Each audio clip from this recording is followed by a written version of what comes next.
Martha and I like to linger in bed for a few minutes every morning after the alarm goes off. After so many years, we knew what was best for us. Those warm, lazy extra minutes in bed must be paid for by a desperate struggle to get ready for work. A few years ago, the reckoning also included a mad dash to get kids ready for school. Now that our 2 children are gone, we find ourselves lingering in bed more and more often before the mad morning rush that precedes the drive to work. To make matters worse, I had to leave the house a good 20 minutes earlier than usual. Martha had to work late tonight, so instead of taking my car, we work close to each other, so we ride to work together. I decided to ride my mountain bike to work. The weather forecast also predicted a gorgeous spring day. I took the last bite of toast, washed it down with coffee, and was ready to go. "I'm on my way, honey," I shouted towards the bathroom, where Martha was still busy. I waited for her to stick her head out the door and talk to me, but I heard no answer. "See you tonight?" "I love you," I added after a few seconds. I was late and didn't have time to think about Martha's lack of response. I threw the keys into my backpack and went out. I'm Frank McKay, a 53-year-old office manager for the State Department of Public Works. My wife Martha, 49, works as an administrative assistant in the main office of a manufacturing company. We're both better than average looking, but Martha is dazzling, if I may say so myself. She does not look her age. Many men look in her direction when we go out. 10 minutes later, I heard the whistle telling me I had received a text message. A few seconds later, my phone rang. It's hard enough to keep track of all the cars while cycling, and I didn't talk on the phone while driving. I answered calls at work. I got to work on time, but was so busy getting properly dressed for the 8:45 a.m. meeting that I left my cell phone in my backpack, forgetting about all the phone calls. Later, I followed a group of colleagues to lunch. Finally, during my afternoon coffee break, I remembered the phone calls. I had 5 messages from Martha, 2 messages, and 3 voicemails. The first text message was sent at 8:10 and read, "You took the wrong keys. Call me." The second message was sent at 8:35. "I'm waiting for your call." Then I listened to the voicemail. The first message was left at 8:11. "Hey, honey, you took the wrong set of keys when you left. Could you drop them off for me at work this morning? I need them. Call me." Her voice was a little harsh, and I didn't understand why. She doesn't need them. Keys at work. They use a modern key card security system. The second voicemail was left around 10:15 a.m. "What are you doing, Dave? I've been waiting for the keys all morning. Call me. I have more important things to do than just wait for you. I have known Martha for over 25 years, 23 years as my wife. It was obvious to me that she was royally angry. Anger and contempt oozed from every word. Before listening to her last voicemail, I took my keys out of my backpack and placed them on the table. I listened to the last message left at 12:55. "Where are you? I'm still waiting for my keys. I don't know what you were thinking about this morning, but I wish I had them on my desk this afternoon." This time Martha did not hold back her anger. She almost screamed. I was stunned. Recently, I began to get used to the fact that Martha was angry with me over trifles. As she approaches 50, I thought that perhaps she was going through changes in her body that were causing her to act strangely. This was the explanation she gave me when I pointed out her change in behavior. She rebuked me when I asked her to see a doctor for hormone treatment or whatever they do for menopause. Life with Martha has recently become very difficult. Our relationship has been strained. But it was strange to see such an outburst over a set of keys that she didn't need. I worked on myself. I think the two can play a game of anger. I decided not to call her, but just wait until 5 o'clock to drop off the damn keys. Shortly after 5, I arrived at Martha's workplace.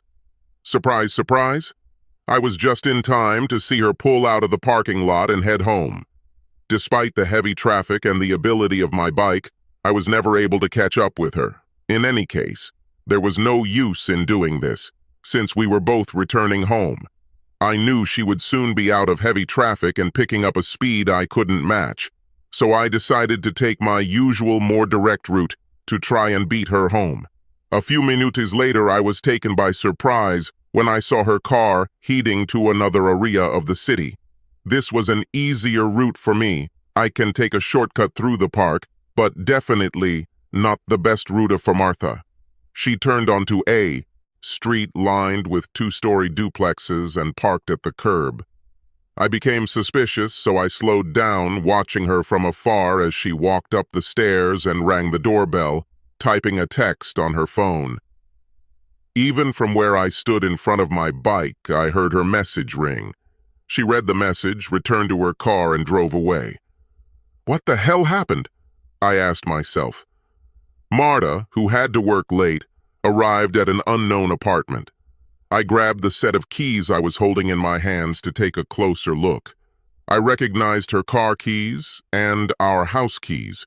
However, there was another clue that I didn't recognize. I had a feeling that this was the key that Martha was missing. I walked up to the duplex, walked up the stairs, inserted the key into the front door lock, and turned it. The click of the lock marked the end of my marriage to Martha. I didn't open the door. I needed to think. What should I do? My growing anger made it tempting to enter my wife's lover's apartment and destroy his things. Or I could wait for him and beat the crap out of him. Or I could just go to the police station and go straight to jail. No, blind anger was not the right answer, but I had to do something. I looked into the apartment. Technically, I was committing trespassing, but if I had rushed, I wouldn't have been caught. The first thing I saw was neatly folded mail on a small table in the hallway. I grabbed the phone bill. The letter was addressed to Steve Mueller. I had no idea who it was, but the phone bill might come in handy. I put it in my backpack. There was enough information for now. I didn't want to get caught spying in someone else's apartment, so I got the hell out of there. Instead of heading home, I drove to a nearby hardware store. Within minutes, I had a duplicate key. I expected Martha to be home, but her car was not in the driveway. I didn't know what her lover had written to her, but it had to be a message to meet him somewhere else. I decided to play a little with Martha. I called her, but she didn't answer. I didn't leave a text message, but I did send her a voicemail. I'm late too, but I'll bring the keys soon. I'll be in your office soon. It took a few seconds to get a response. It is not necessary. I took other measures. I just left my office. Just go home, was her immediate response. In her head, she probably added, and leave me alone, dumbass. I had a shitty evening. Martha returned home only at 10 o'clock. This gave me a good 4 hours to decide what to do. First, I wanted evidence of her cheating. With the copy I now had on my keychain, it would have been a piece of cake to do what I needed to do. The phone bill was indicative of her lover in itself. They constantly talked on the phone and texted each other, even in the evenings when Martha and I were together. All this time I thought that she was corresponding with our children. Do I really need to know why she decided to leave me? No. It didn't matter now. Our love has faded over the past 6 months. It may take so much indifference, reproaches, and nagging before a man's love begins to fade. I now realized that my loving wife was moving away from our marriage, but I never knew it. Today's revelation was the final blow to a very shitty marriage. We're done. In our state, there is no benefit to proving adultery. Irreconcilable differences would be the motive, and the judge would split our assets 50-50. But as a betrayed husband, I felt I had a lot to achieve to regain some of my pride. I won't let Martha lie while she's married. The reason will be made public to our children, parents, and friends. Knowing how much Martha has changed over the past few months, I wouldn't be surprised if she tried to somehow make me the bad guy. I did play with a lot of revenge scenarios, but decided not to go down that route. I only had a few years until early retirement, and I didn't want to mess it up. Retirement wouldn't have been what I imagined all those years ago when I lived with Martha, but it was better than going to jail and losing my job. Now at least I will enjoy my retirement the way I wanted, not the way Martha wanted. I decided to face Martha's annoyance when she returned from her date so that it would work in my favor. Her anger may lead to a small argument and will excuse my icy behavior over the next few days. However, sex with Steve must have calmed her down a bit. Now that I was paying attention, I realized that she was averting my eyes a little. When Martha finally returned home, she was surprised to see me still sitting in the living room. She tossed the spare car key into the container we keep by the door and grabbed her own set of keys that I had put there earlier. She glanced at the keys and threw them into her purse. I expected some grumbling, but she didn't say a single word. She headed straight to the bathroom. "I'm tired," she said to someone in the corridor. "I'll take a shower and go straight to bed." "What?" I asked. "No love tonight?" Her only response was to close the bathroom door behind her and lock it. "Do you know a lot of married people who lock their bathroom door?" I hadn't noticed this before, but it happened often when Martha returned from working late. Oh my God, I was so stupid. No wonder she's leaving me. Before going to bed, I watched the evening show. I hoped Martha was fast asleep. I swear she was still awake. Sleep was eluding her too. The next morning, under the pretext of a meeting, I left early in my car. Instead of working, I went to an online store and bought some interesting things. It only took me a couple of hours to connect Miller's apartment to sound and video. Having been in the apartment for so long, I had time to look around. It was very well furnished. Many of the items looked like antiques. I don't know if he had a maid, but his apartment was spotless. Not a speck of dust to be seen anywhere. I wonder if he was obsessed with cleanliness. This was food for thought. I was hoping my little spy gear would go undetected for a few days, at least long enough to get some juicy footage from my wife and her lover. I shouldn't have worried about that. Returning to the office after lunch, I received another message from Martha, in which she asked me not to wait for her since she had another late meeting. I made an appointment with a lawyer the next day. That evening I drove past Mueller's apartment and saw Martha's car. Despite everything I'd been through in the last 24 hours, I still felt like my heart was drowning with yet another proof of her betrayal. Tomorrow will be a decisive day. I drove back to the house. I was tempted to just check into a motel in town, but it would be ridiculous to go to such an expense when it wasn't my fault. When I got home, I thought about spending the night in the guest bedroom, but again I decided that I wasn't the one who ruined our marriage. Let Martha sleep there. I moved all her things into the guest bedroom in disarray.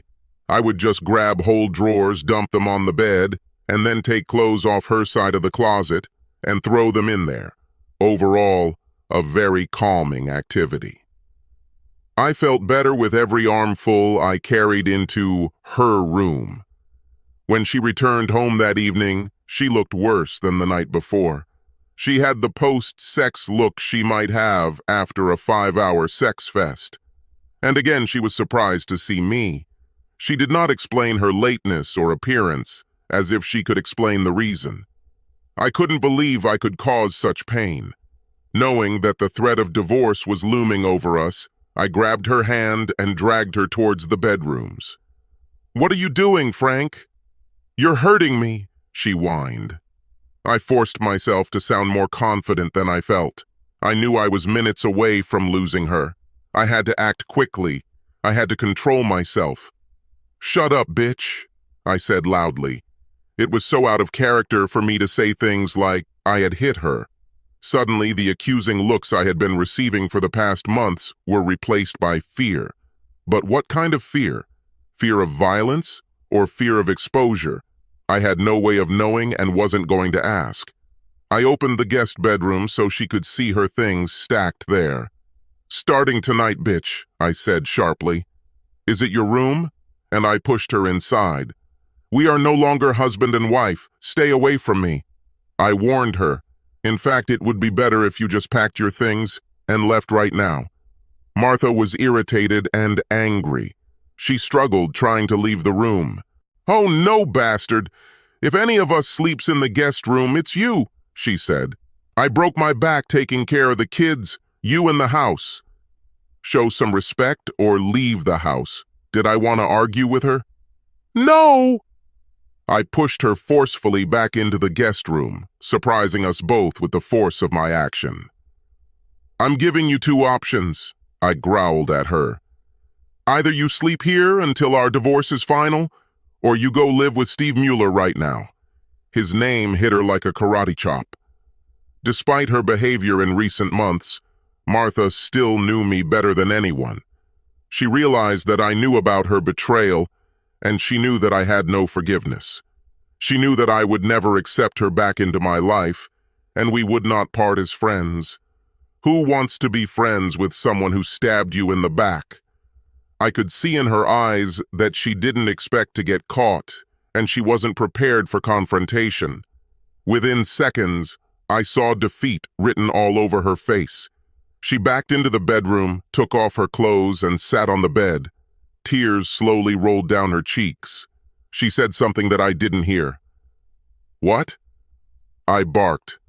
"Sorry," she said a little louder. "I was so stupid. Please don't hate me." "You know me, Martha," I said. "I won't hate you after a while, but I'm sure I won't love you either. Damn, I don't know if I can just be around you." I started to close the door, but I wanted to hurt her a little more.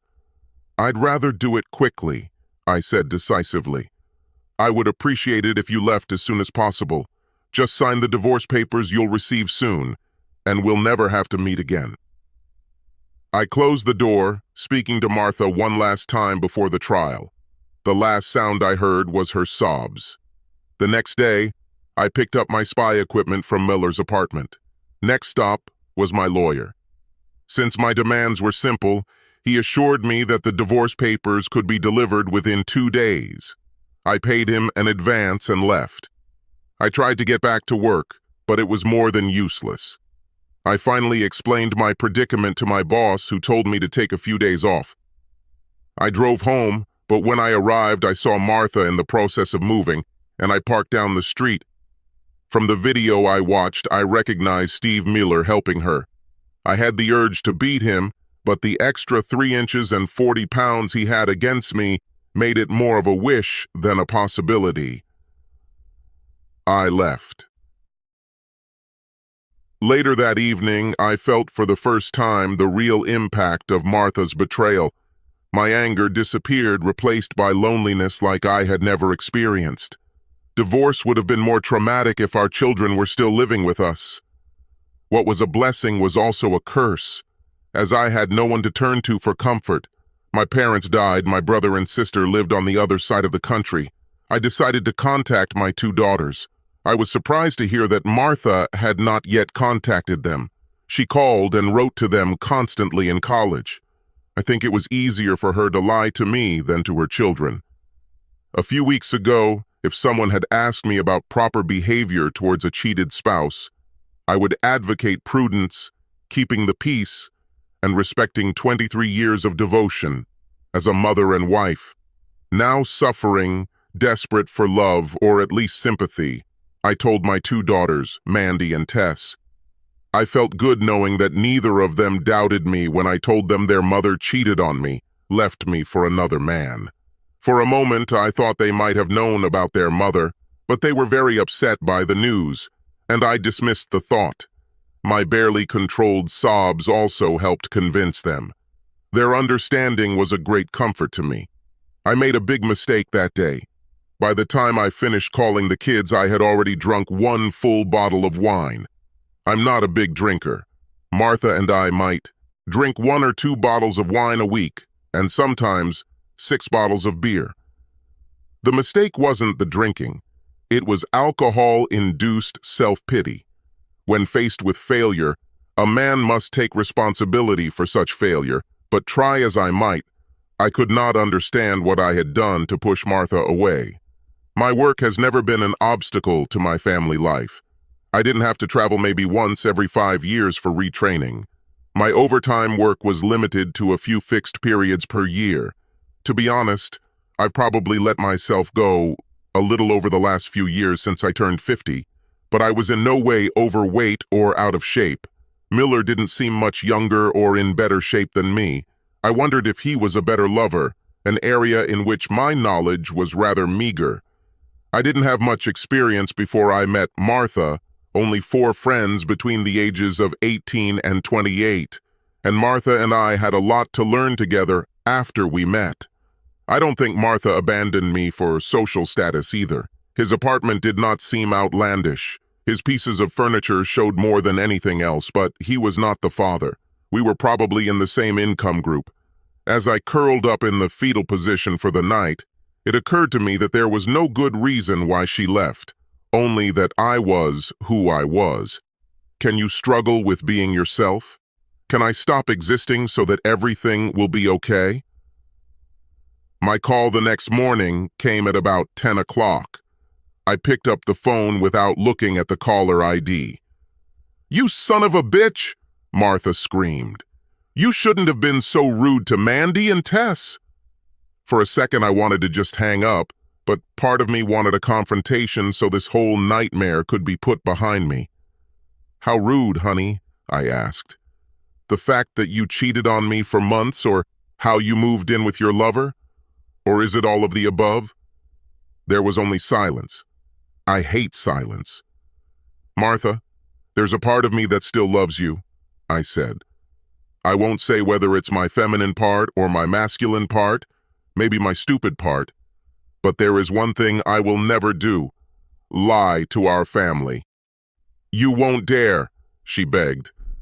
"Not Dad, please." "Watch me," I said, and hung up. My finger hovered over the speed dial button for Martha's father, but I didn't press it. Harvey has been miserable since his wife died of breast cancer 2 years ago. He was a very good man, but at 80 years old his health was a little fragile. I think his will to live was a little weak. Today, of course, I could understand it, and he was a good man. I might as well let him die in peace instead of ruining his life because of his daughter's behavior. My anger was receding. I decided to inform Martha of my decision.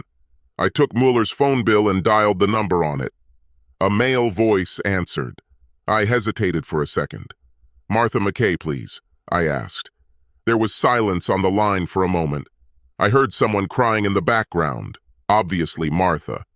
"Who's asking?" asked Muller. "Her father, you fucking piece of shit," I lied, unable to contain the wave of indignation. "Oh, and forget about talking to her. Just tell my daughter not to call me. Forget I exist, and leave my grandchildren, my son-in-law, and me alone. Bye, idiot." Less than a minute later, feeling a little remorseful, I dialed Martha's cell phone number. She answered almost immediately, but didn't say anything. She was still hiccuping from tears. "Hello, Martha." I broke the silence. "Did you have a great day?" "Frank, why?" she asked. "Why did you tell my father? This will destroy him. He has been in such poor health lately. You knew that." "Hey, don't shift the blame, bitch," I said, since such an insult was difficult to utter. "It wasn't your father who talked on the phone with your asshole. It was me. I love your father, and I know that you would kill him with your behavior. I want to emphasize something here. Are you listening to me?" "Yes," she said. "I'm listening to it. Don't ever let that guy come between me and my girls, or your father will find out everything about you." "All the gross details, as you put it correctly," I told her. "Don't think I'm joking. I trusted you most of my adult life. I didn't know it was possible, but you broke that trust. I'm repeating myself, but I have to fight with myself, not to just shoot you on the spot. I have a lot of hatred in my heart for you, and that is what defines me at this moment. Understood?" "Yes," she finally said between sobs.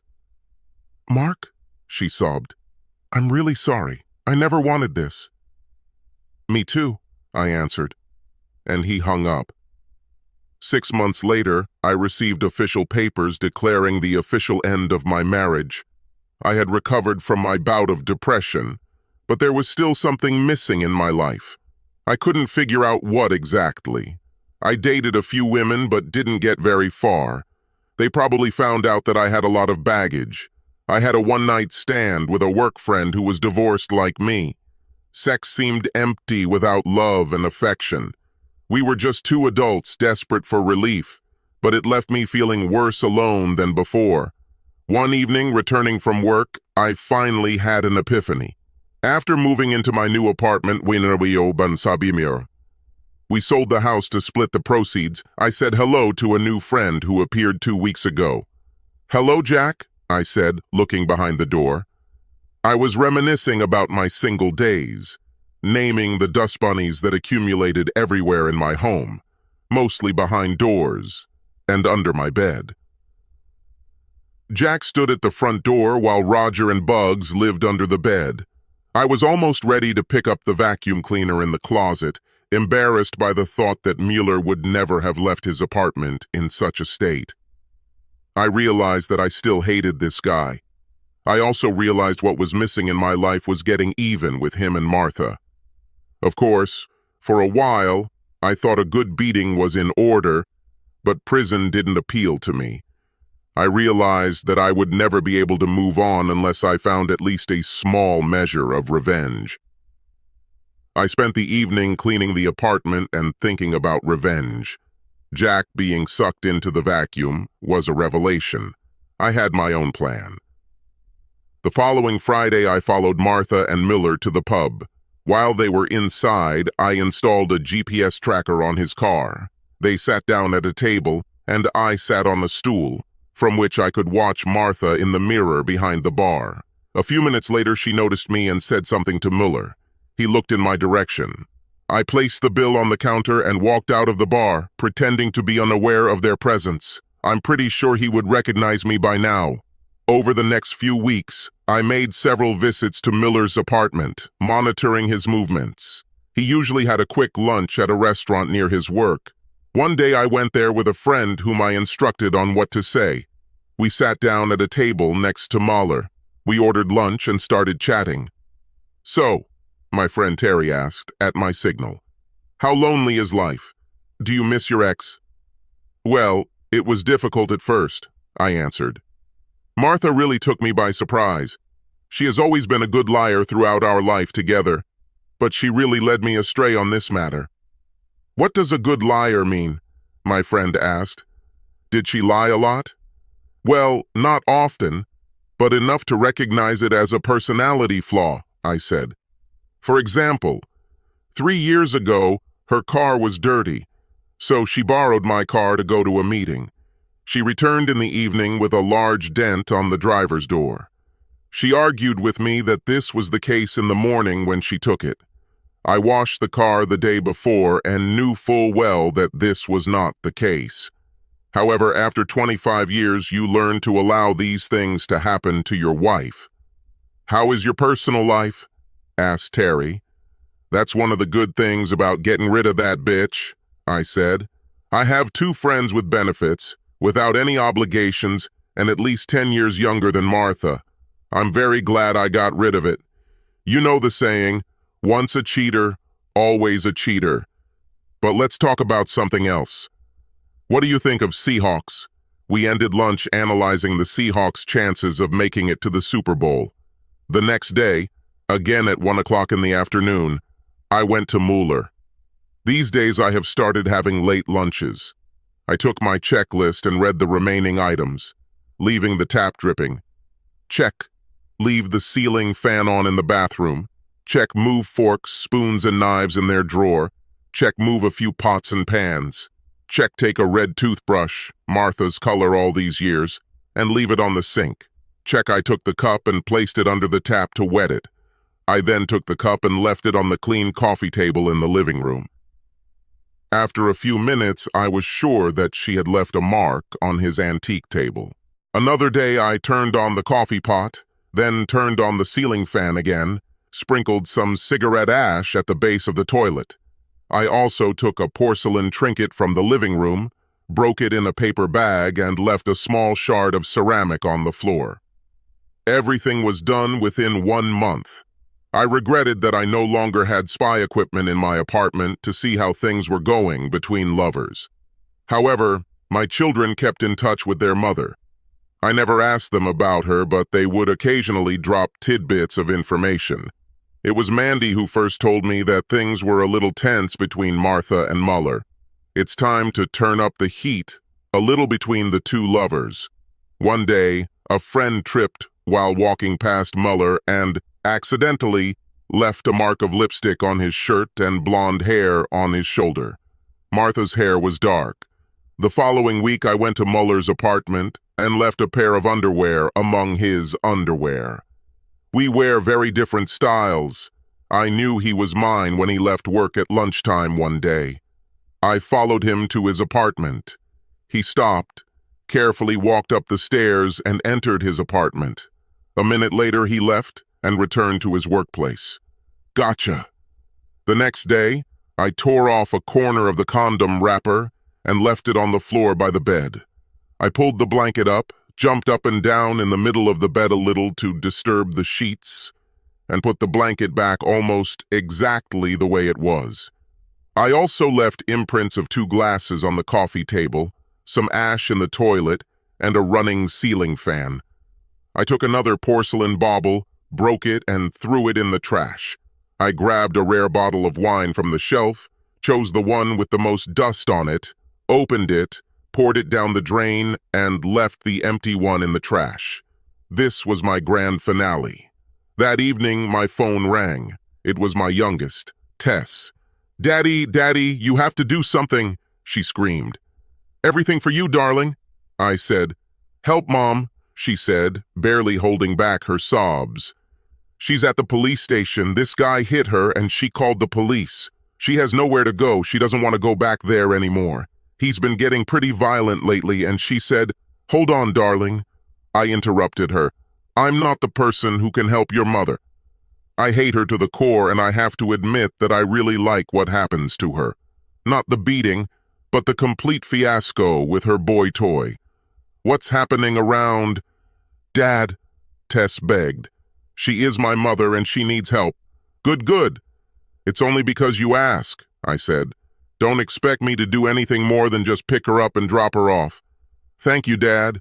A few minutes later, I was at the police station. She was still under interrogation. So I had to wait a little, but I sent her a note telling her I was waiting for her. I have to admit, an hour later I felt terrible when I saw Martha with a bruise on her left eye. She burst into tears when she saw me, walking towards me with open arms. I struggled with myself, but was able to reach out my arms to keep her at arm's length. "Hey, I'm here because my daughter asked me to come," I said. "Never think that we will become friends. I'll give you a ride wherever you want, that's all." I walked out of the police station without looking back to see if she was following me, her sobs the only sign that she was nearby. Once in the car, I asked, "Where do you want to go?"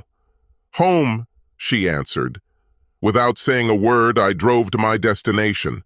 Martha only reacted when I turned onto Miller Street and parked in front of the house.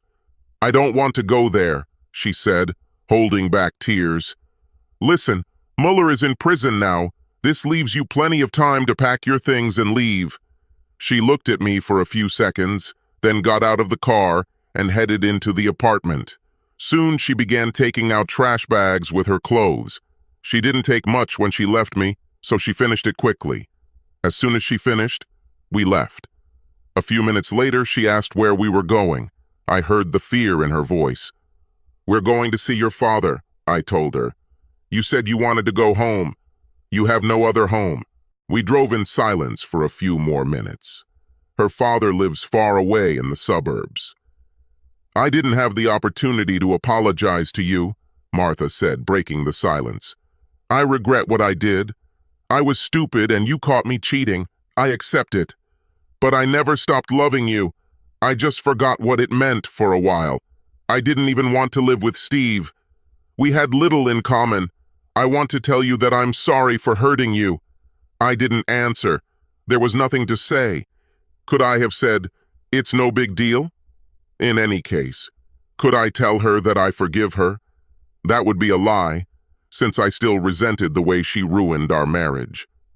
I fell silent.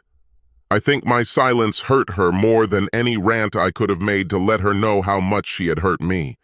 I still couldn't understand how you could swear your love to a man and then hurt him so seriously. Outside her father's house, Martha looked at me. "What will I tell my father?" she asked. It left me speechless. What the fuck? We were divorced for several months, and she didn't tell her father. "You've got to be kidding me," I said. "Harvey doesn't know we're divorced?" "Well, I just told him that we had problems," Martha said. "Now you're definitely in trouble," I replied. "Find a good reason, but don't make me the bad guy. Otherwise, I'll hear about it and tell him the truth." It was already late, but I did not offer to help Martha move things to her father's house. First of all, I enjoyed her suffering a little. Secondly, I didn't want to talk to Harvey. The next day, I parked across the street from Muller's house. He returned home shortly before noon. It's time to put the final nail in the coffin of their flirtation. I grabbed the cheapest bottle of Chilean wine I'd bought on the way, a $10 investment, and walked up the stairs. Muller opened the door and was surprised when he recognized me.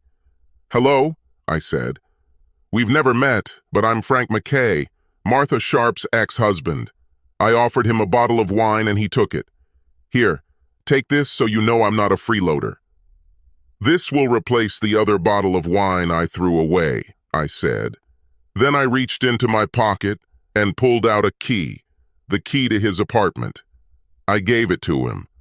"Oh, I won't need that either." Martha moved out last night. I smiled the whole way to my car. I was in high spirits knowing that Mueller would regret losing his $900 bottle of Chateau Montelena more than losing Martha. I had a spring in my step. Revenge can be so sweet. I think I can move on now that I burned that bitch. Subscribe to our channel so that your second chaff doesn't cheat on you, and go ahead and listen to the next story, because this story is nothing compared to the next one. If you're under 18, don't even think about listening to the next one. Second story. My name is John David Martin, and I'm a police officer. No, that's not entirely correct. I'm more than a cop. I'm an investigator with the Tyler County Crime Task Force in Texas. My title is Special Agent. I am good at my job and rarely fail to complete the tasks assigned to me. I know that sounds selfish, and in some ways it is, but I'm also just stating facts. I was doing one thing. It was a hot case: the rape of 2 young girls and the kidnapping of one of them. This became news and will be in people's memories and minds for many years to come. Everyone who knows me calls me JD, including my beautiful wife, Eliso. We have been married for 5 years and have no children. I think our marriage is pretty normal, and most of the time I would call it special. Ellie is actually very pretty and sweet. We grew up together and were always good friends, and it just blossomed into love and eventually engagement and then marriage. She was always the best thing that ever happened to me, and a lot of good things happened to me. Bill Jacobs, my boss, was the director of our task force, and many years ago, he took a liking to me and my work. Because of this, I had every opportunity for advancement, and I did not miss any of them. I'm 32 years old and second in command on the task force. I know it had a lot to do with Bill's support, but I also earned it by doing a great job. A year ago, Bill called me into his office and told me that there had been a double rape and that one of the girls was in the hospital and the other had been kidnapped. The girls were sisters, Mary and Janice Schindler. Mary was 16 years old and Janice was 17. According to Mary, their uncle Josh Schindler picked them up from school and took them to his lair. She said he and his friend Garvey Smithson raped them repeatedly. Mary was in pretty bad shape emotionally and physically, and the 2 men decided to take her to the hospital and leave with Janice. Both men had always been a little unstable, but they had never done anything like this before. Bill knew he shouldn't have asked me to take on this case, but he did. He told me that he thought if anyone could find Janice and arrest Josh and Harvey, it would be me. I, like everyone else, was sick of the facts, and I agreed to take on this case. I took Gina Darling, one of our employees who works with me most of the time, and went to the hospital to meet Mary. Gina does a fantastic job, and I trust her with my life. I knew she would be invaluable in talking to Mary. Mary's condition had stabilized, and she was ready to testify with all the details she could remember. Mostly Gina, carefully walked her through the whole ordeal, gathering as much information as possible without upsetting the young girl any more than she already was. She was incredibly brave and was able to tell us everything. When we finished, I told Mary that we would do everything we could to find Janice and bring her uncle and his friend to justice. I never make promises because you never know what you can do, but I wanted to make a promise to this girl. I think she knew I would give it my all. Gina and I worked tirelessly on this case. We worked 18 hours a day for 3 days in a row. In short, I was obsessed with the case, and so was Gina. I believe this is where the cracks in my relationship with Ellie began. She complained to me that I was working too much. She complained that I was spending too much time with Gina. I looked at her while she was tearing me apart and couldn't believe it was my sweet wife. I told her there was a scared and abused 17-year-old girl who was counting on me to find her before they killed her, and I'd be damned if I was going to relax until I found her. I guess I pretty much told Ellie to suck it up and stop being so selfish. Well, on the 4th day, we had a break. Someone spotted Harvey in Creighton, a small town on the border of our county. He went into a grocery store to buy some supplies and was seen by someone who recognized him. There were several photographs of Josh and Harvey in the newspapers, but not everyone had seen them yet. We're lucky this guy saw the news. Several SUVs containing officers converged on Creighton, but when we got there, Garvey was nowhere to be seen. Presumably, he had just left the city and headed south. I knew this part of the county quite well and developed a plan for how we could systematically check all possible shelters in the area. We started by setting up a perimeter 10 miles from Creighton. We then began to spread out to cover the area. Once again, we were lucky. Just 3 hours after Harvey was spotted, we found a shack in the desert. And sure enough, Janice was there. She was brutalized and beaten, but was alive. We were able to call a medical helicopter, and she was flown to a hospital in Tyler. Unfortunately, Josh and Harvey somehow slipped past us and were nowhere to be seen. I knew they would be hard to find, but I was determined that they would not get away with this, and I promised myself that I would find them and see them punished for what they did to these 2 girls. We returned to Tyler and Gina, and I went to the hospital to check on both girls. Janice had surgery for vaginal and anal tears and was recovering. Gina and I just sat and talked about this case, and I made it clear to her that I would find these 2 bastards, even if it was the last thing I ever did. I could tell that Gina was also very excited about the whole thing, so I gave her a little hug and smiled to calm her down. I told her that we will catch these people and bring them to justice.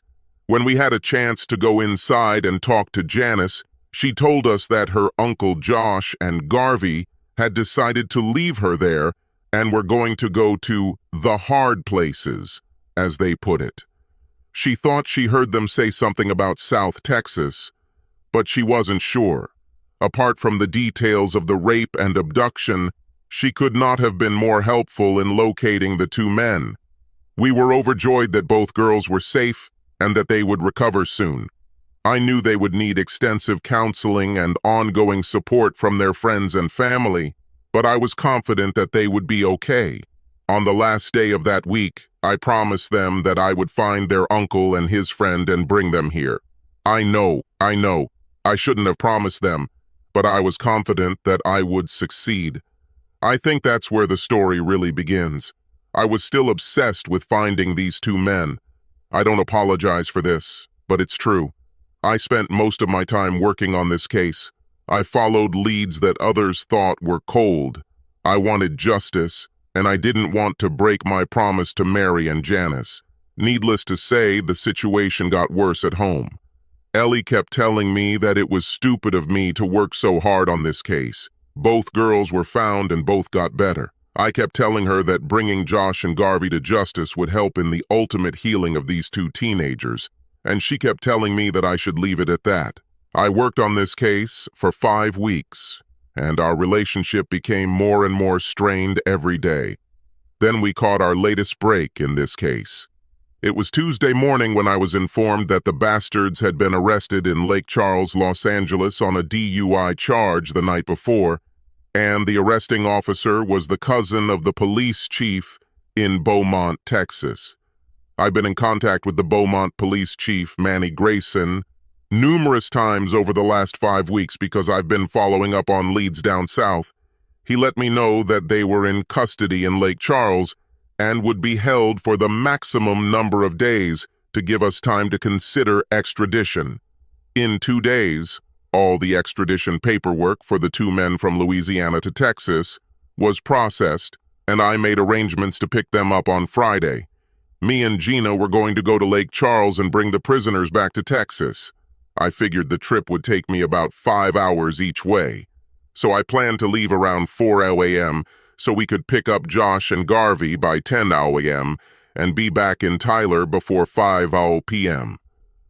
When I got up in the morning and was ready to leave, I leaned over Ellie and kissed her forehead. I said, "Goodbye, dear. When I get home tonight, this will all be over, and I will make it up to you for all the time I wasted on this matter." Her response was less enthusiastic than I expected when she said, "Well, don't rush back because of me, JD. I'm sure I'll find something to do until you get back. I've been on my own for the past 6 weeks, so this won't be anything new. It was just as bitchy as she had been with me this whole time.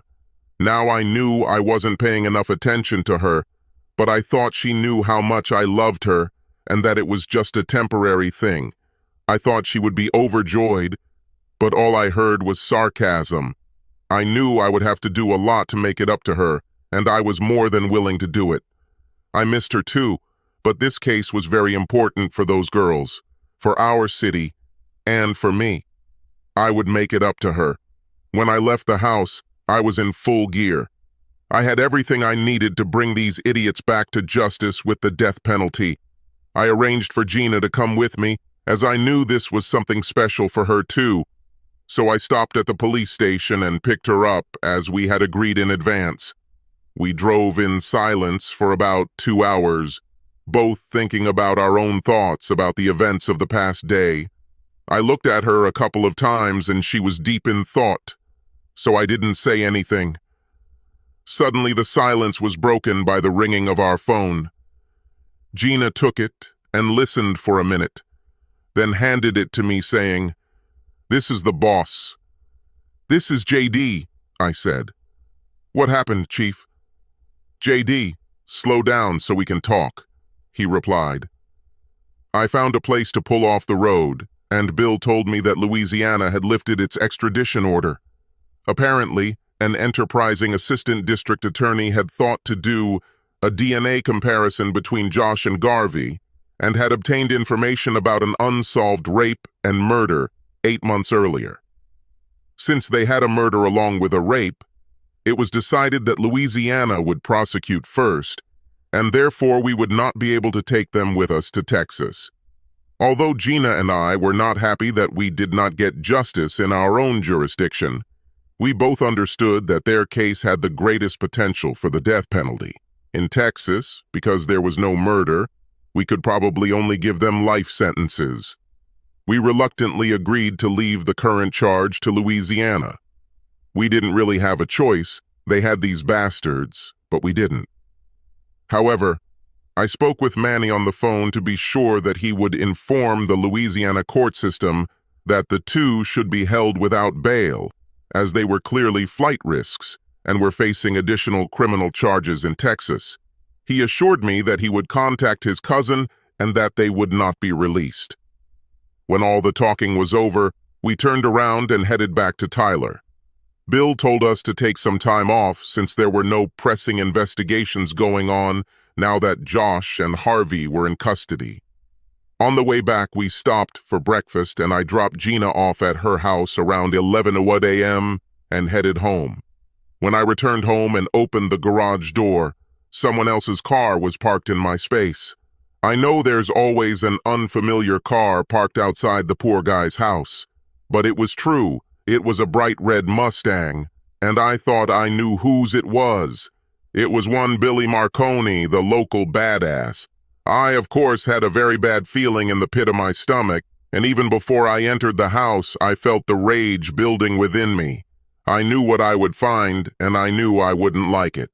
I quietly entered through the garage into the utility room, and from there I walked through the kitchen, the hallway, and up the stairs to the bedroom. There were no clues around as you might expect, no shoes or piles of clothes.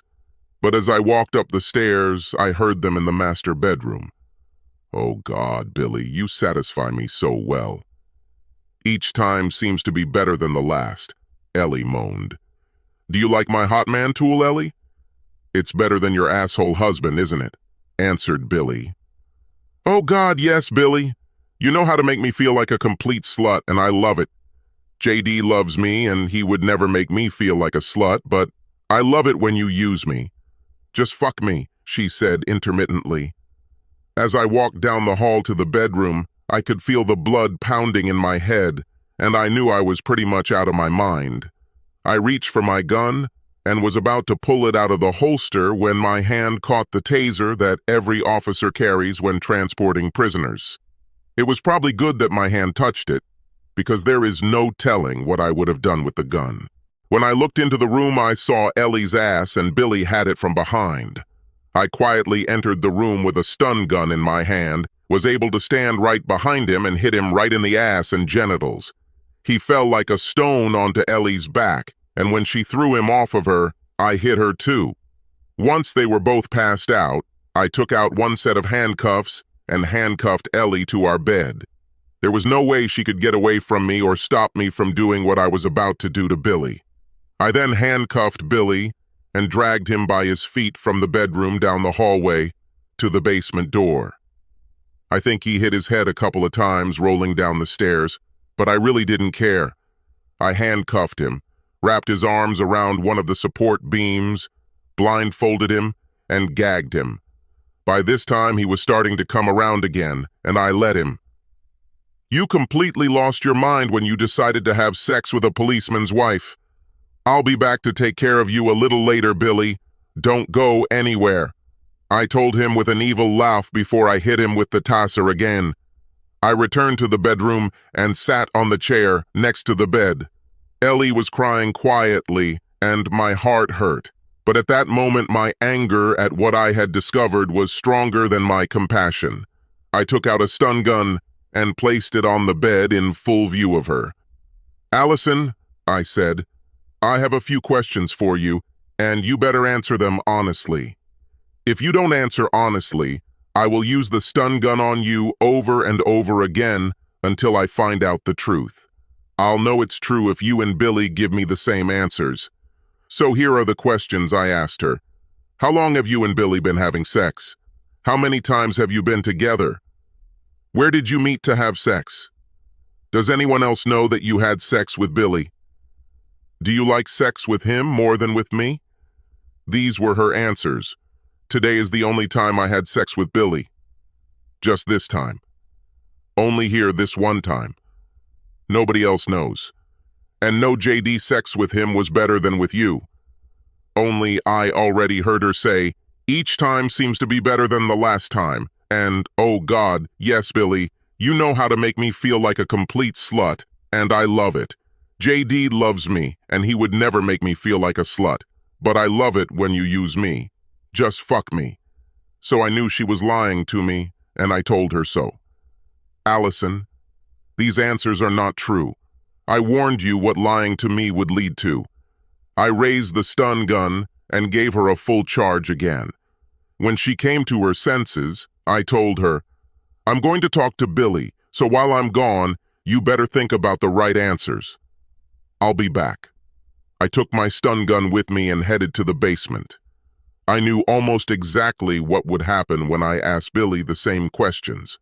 I knew he would lie, and I knew I would hit him a couple of times. Believe me, I hoped this would be the case. I growled at him. "You piece of shit. I'll give you 10 seconds to tell me the truth. Next time I ask questions, or I'll fry your brains with this thing and feed your dead and smoking body to the fucking coyotes in the desert." I hit him full force several times. His whole body went limp, but twitched a little. Then he came to his senses, and I asked, 10 seconds, Billy. Remember that. When did it start? I started counting. 10, 9, 8, 7. When I got to 5, he blurted out, "About 6 weeks ago." "How many times did you and Ellie have sex?" "At least once a week each of those 6 weeks, and sometimes it was twice a week, so maybe 8 or 9 times. "Where did you do this?" "Always here, in your bed." "When you were going to leave for a while, she called and I came. Does anyone else know that you had sex with my wife?" "No, I kept it with me. Some of my boyfriends know that I am dating a woman, but no one knows who or where I am going to meet her." "Billy, is there anything else you'd like to add? Is it true this time?" "No, Guy, this is the whole truth. You know, I regret doing it, but you know she hit on me and everything, and you know how it is, man. Guys just aren't strong enough to say no. Big mistake, that stupid bastard should have kept his mouth shut." I told him, "I'll be back later to finish up with you, Billy. Don't go anywhere." And I gave him another long taser, just because he made me angry. I went back upstairs to Ellie and said, "Well, Billy seems to have told the truth. He doesn't seem to like the stun gun very much, so he came clean about it. Are you ready to be honest with me now?" "Answer the questions, Allison." She couldn't look at me, but she began. "The first time was about 6 weeks ago. We were together once or twice a week for every week, so that's maybe 8 or 9 times. He always came here and always in this bed. Nobody knows JD anymore. And I really enjoyed the sex because it was so dirty. But I love you and the way you make love to me. JD, I'm so sorry. Allison, I know you're sorry now. But what I don't know is whether you regret doing it or being caught. And I can never know for sure. And I can't live like that. I'm going to go take care of Billy and then come back to let you go." I picked up all of Billy's clothes from the bedroom floor, where he had thrown them in his haste to get my wife to bed. Damn, it made me angry again as I walked out of the room with her. His cell phone fell to the floor. I noticed it was a BlackBerry and I got an idea. I threw Billy's clothes on our kitchen table and walked out into the garage. With Billy's car keys in hand, I got into his car and backed out into the driveway, closing the garage door behind me. I drove north out of town until I reached Interstate 20 and headed east to Longview, about a half hour away. I stopped at Walmart on the south side of Longview and bought 2 burner phones. I then went to 2 other Walmart stores in Longview and bought 2 more phones from each, so I had a total of 6. From there, I went to Radio Shack to meet my old friend. I sat down and explained my idea to him, and after a gentle warning about what I was about to do, he helped me get the rest of the equipment I would need. When I got home, I copied all of Billy's contacts, all of his text messages, and all of his voicemails to one of my new phones. Then, using available hardware and apps, I cloned his phone. Yes, I know it's illegal, but at the time I didn't care. I wanted to keep an eye on this bastard, and I was going to do it. Once that was done, I went down to the basement and had a heart-to-heart talk with Billy. I told him, "Billy, you're nothing but a jerk, and one of these days I'll find a reason to humiliate you. I know you're angry, and I know you wish you never saw me, but unfortunately, you did. That's what I expect. You will never say a word about this to a single living soul. You don't know Allison, and nothing has ever happened to you here in this house. You will never see or speak to Allison again. I will be watching, and any contact with her will result in your immediate demise. Do you understand me, you sack of shit?" He nodded his head affirmatively, but this did not satisfy me. I said, "Are you sure you understand me, you sack of shit?" This time he said weakly, "Yes, I understand you." I freed him from the handcuffs and told him, "Then get dressed and get out of my house and never, and I mean never, show your face here again." After he left, I reluctantly went up to my bedroom and released Allison. The bed was a mess, but I really didn't care. I told her, "I'm sorry you had to ruin everything here, but it can't be helped. I'll let you clean up after yourself." Then I threw a few things into the gym bag and told her, "I'm going to go away for a while to think things over. I'll be back to let you know what's about to happen." She tried to grab my hand to stop me and begged, "Please, JD, don't leave me. Please stay." "I am so sorry." I said, "Yes, I'm sorry too, but I have to go now, but I'll be back." I checked into the Staybridge Suites near the city center and spent most of Friday and Saturday evening thinking about what I'd like to do in the future. On Sunday morning, when I turned my cell phone back on, there were about 20 messages, most from Ellie. I didn't really want to listen to any of them, so I just skimmed through the ones Ellie wrote and listened to the rest. There was one from my boss, a couple from Ellie's sister, and one from Ellie's dad. I immediately called my boss to let him know I was okay and asked for a few days off. He didn't mind me taking a few days, but he told me to stay in touch. I realized I hadn't eaten since Friday night and realized that wasn't such a good idea.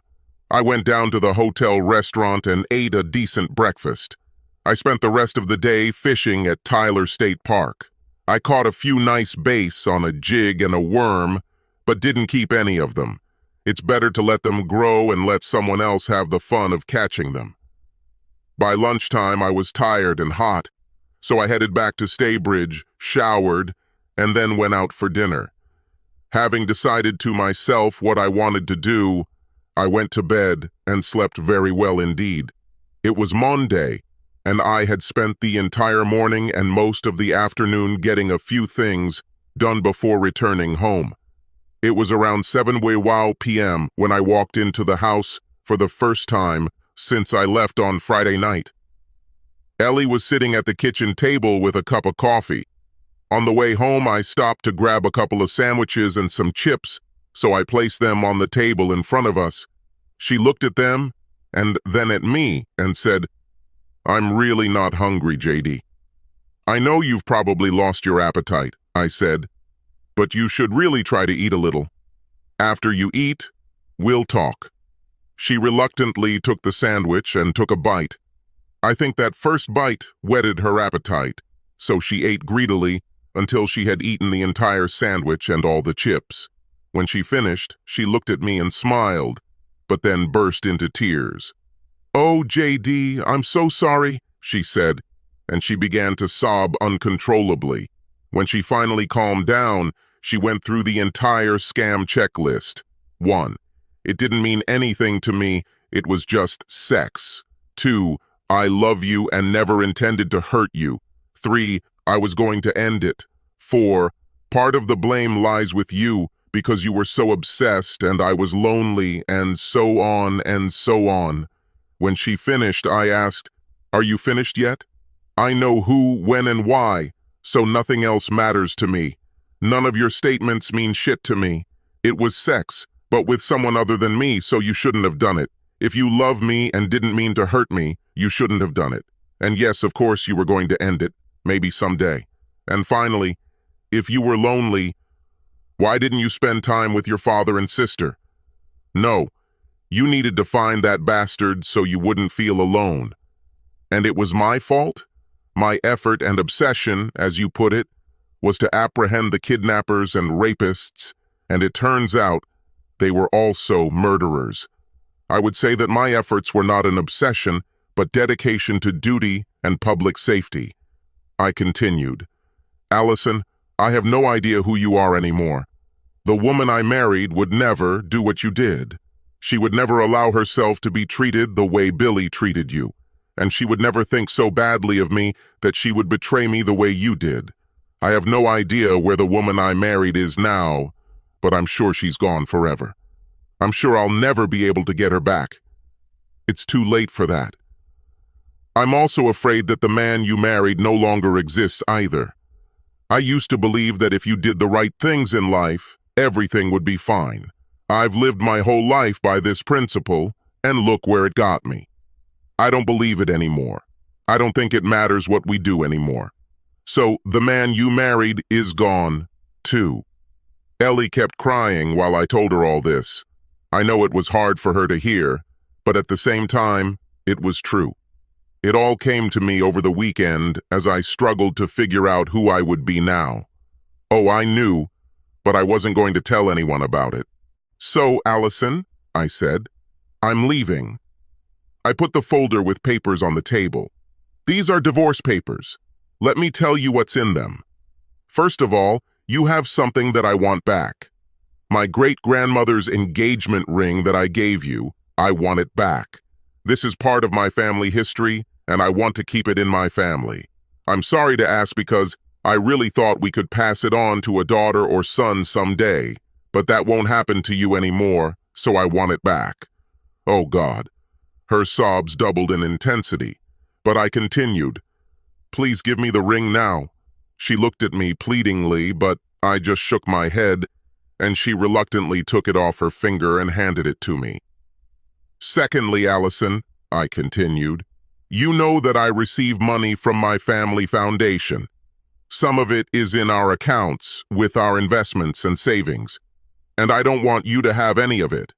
I will continue to receive money from my trust so that I have everything I need. More sobbing. Crap.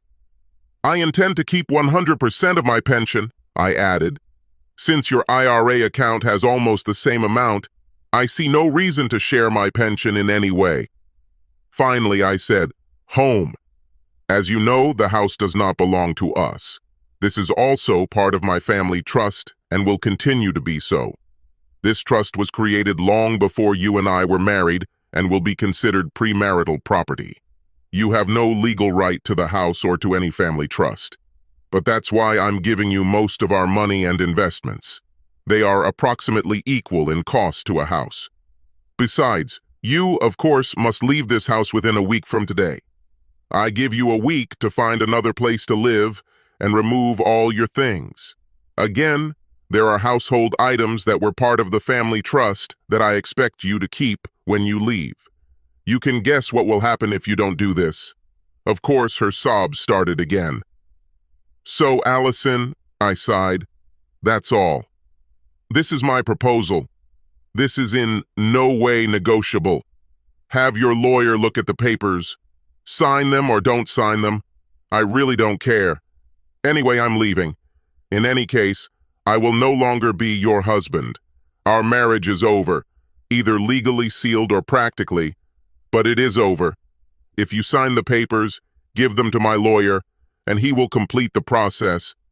Of course, by this time, she was inconsolable. There's one more thing we need to do before I go, I said. We're going for a ride. We walked out to my patrol car, and I told Allison to sit in the back seat. She didn't know it, but I wanted her there so she couldn't get out.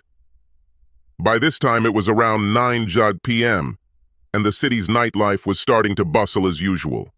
We entered the more crime-ridden part of town, and I pulled over to the side of the road near one of the hottest spots for rent. There were several women standing around, and I walked over and talked to them for a minute. Allison was still sitting in the back seat of the car, not understanding what was happening. I took one of the women by the hand and led her to the car. "Get in the back seat, Brenda," I said. She climbed inside and sat next to Allison. As I drove away, I saw both women in the back seat looking at each other appreciatively. After we left this part of town, I pulled into a shopping center parking lot and started talking. "Allison," I said, "this is Brenda. I'm going to ask her some questions, and I want you to just listen to what she has to say. Brenda, what is your real name?" "Damn it, JD, you know who I am." "I know, but I want you to just answer all my questions, Brenda." "Okay, I really am Judy Parker. Are you married?" She took a deep breath and said, No more. You were married? Yes, after Ron Parker. Who is Ron Parker? He's an assistant district attorney in the city. And why aren't you married to Ron Parker anymore? He divorced me because I cheated on him. And Brenda, who are you now? Damn you, JD, you know who I am. I'm a prostitute. Are you happy now, asshole? No, Judy, I'm not happy, and I know you're not happy either. But why don't you tell Allison now how you became a slut? Don't overlook anything. By this time, Allison's eyes were bulging and her mouth was open. Well, Judy began, it all started when I met Billy Marconi at a social event. He was handsome and so charming, and he really enjoyed being around me. My husband was so engrossed in chatting with the big shots at the party that he seemed to just ignore me, and Billy stepped in to make me feel good.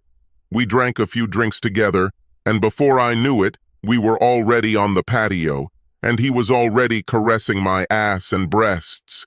He whispered things in my ear that I had never heard from a man before, how he would make me feel if he could be alone with me.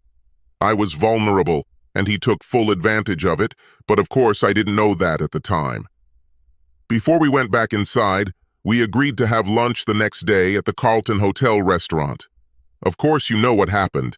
We ended up in one of the rooms, and Billy fucked me. I liked it. He was so attentive and so wonderful.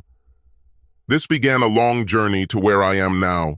He started coming to our house when Ron was away on business. Sometimes he would have sex with me all day, and I would have so many climaxes that I could barely see clearly, much less think clearly. Then he started bringing in some weed, then eventually some cocaine, and I got hooked. One day, Ron caught us and threw me out. Billy took me in, and the long road to my demise suddenly became shorter. Before I knew what had happened to me, I was hooked on drugs, and Billy was selling me to anyone and everyone. Then he found someone new to work with and just sent me to his stable of girls. So that's where I am today. I saw Allison just shaking in the back seat. She was shocked. I asked Brenda, "How many girls does Billy have in the stable, Brenda?" She answered, "I know of 4 other girls who are performing tricks for him now. From time to time, one of them goes to the hospital or to the cemetery, and a new one appears." "Last question, Brenda," I said. "What would you do with Billy Marconi if he were in the back seat with you right now?" "I would gouge his eyes out with my nails, cut off his genitals, and shove them down his fucking throat. I made a terrible mistake when I got involved with him, and he ruined my life. Most days I just wish I was dead." "Well, Brenda," I continued, "one day you might get a chance to do it with Billy Marconi. This time he messed with the wrong guy." She smiled at me and said, "JD, if you ever give me this chance, you will have free sex with me for life." Allison cringed and gave her a rather angry look. This is too damn bad, Allison, I thought, but I doubted I would ever accept Brenda's offer. I gave Brenda a couple $100 and asked if I could take her home instead of driving back to her place of work.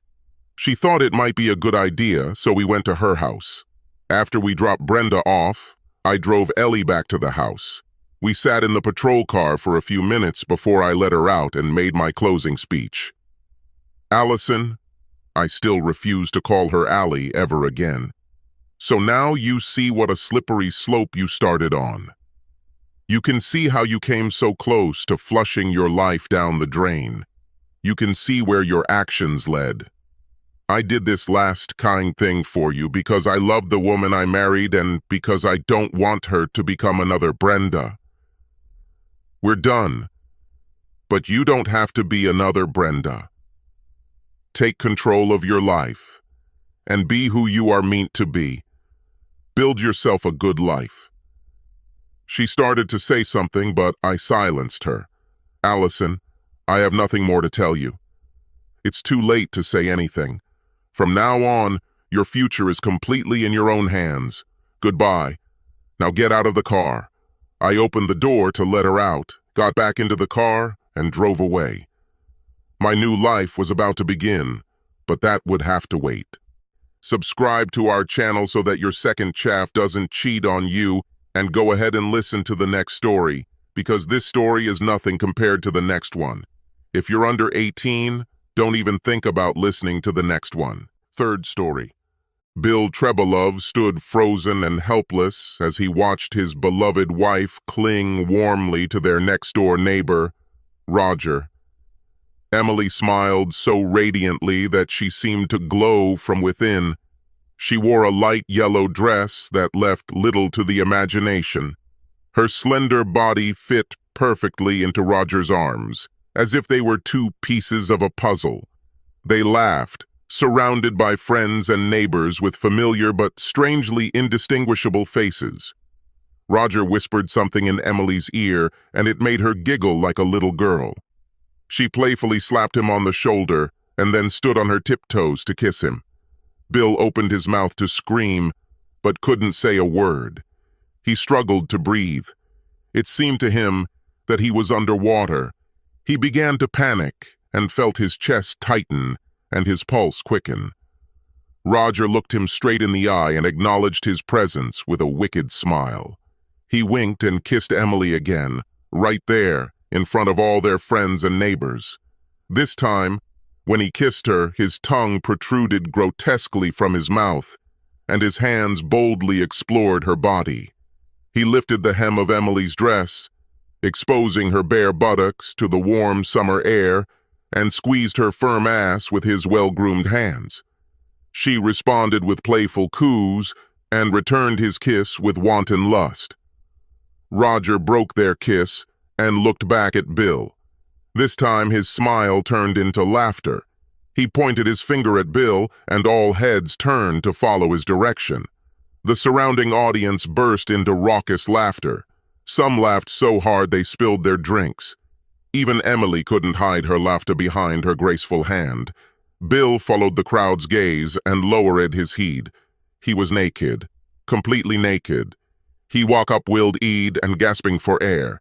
He turned to the table next to the bed, and at that very moment the alarm clock rang. He turned it off and turned to the other side of the bed. Like every morning for the last 3 years, he was exhausted and sleep-deprived. At first, Emily thought it was just the flu. She started vomiting and could not swallow any food or liquid. Then constipation set in, and this led to bloating and unbearable abdominal pain. When Bill found her curled up in the fetal position on their bathroom floor one evening, that's when he finally insisted she go to the emergency room and have someone check her. When the doctors ordered an ultrasound, the first thought that came to Bill's mind was that she was pregnant. I don't want another child, he thought. We finally kicked the other two out of the house. I'm too old to start all over again. In the years to come, he would spend countless lonely nights brooding over the selfishness of that thought and berating himself for having even thought of it. There is no reason to panic, the doctor assured them, but the expression on his face said otherwise. The doctor described a suspicious area on Emily's ovaries and explained that a laparoscopy would be needed to get a better look at the area.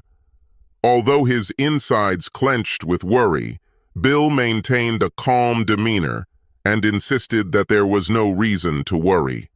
We'll get through this, he assured her, gently stroking her arm as she waited to be wheeled away for the procedure. Whatever happens to us, we will get through it. Remember when Janie got sick? We thought we would lose her forever. But that did not happen. We went through this together. Remember when we first got married?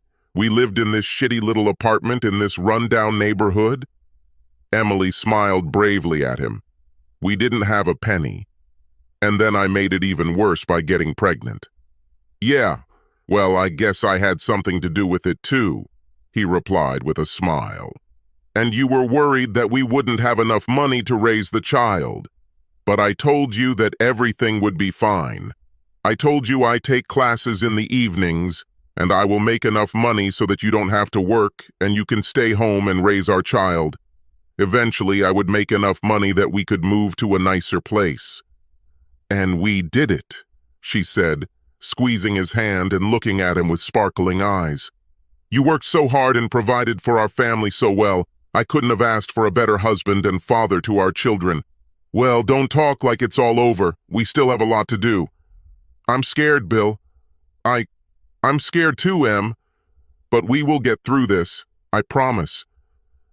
As Emily lay in the recovery room after her procedure, her doctor walked into the waiting room with the same serious expression Bill had seen earlier. A tumor was found, the doctor explained, and a sample was taken.